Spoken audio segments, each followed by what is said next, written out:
Mabilis na pag-asenso, mabilis na tagumpay mga bossing. Ito ang kailangan ninyong gamitin mga bossing ko na sarili kong disenyo, sarili kong gawa mga bossing na horseshoe na gamit na. Ang ibig sabihin ng horseshoe ay pabibilisin nito ang takbo ng magandang kapalaran.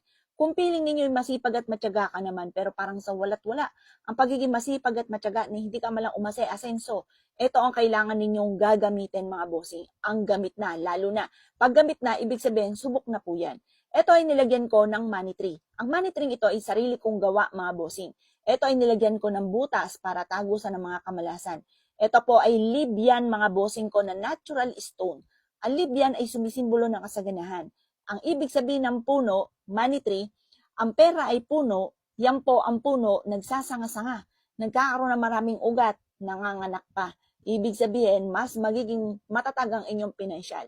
At saktong-sakto sa taon ng 2026, Year of the Horse, ito ang dapat ninyong ipako sa inyo pong main door.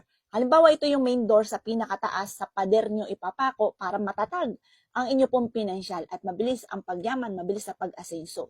Ito po mga bossing ko ay nagkakahalaga lamang ng 350 pesos. Sarili kong gawa, sarili kong disenyo. Kapag sa amin kayo nag-avail ng mga pampaswerte, ritualado ang lahat ng aking mga pampaswerte. At by details namin to ginagawa mga boss kasi pinausukan to itong umaga, pinapahiran na langis at may ritual ko na rin po yan tuwing umaga. Avail nyo na po ito. Pag ito yung main door ninyo, sa taas ng main door, may pader po dyan. Ipapako nyo na ang swerte para mabilis ang takbo ng magandang kapalaran.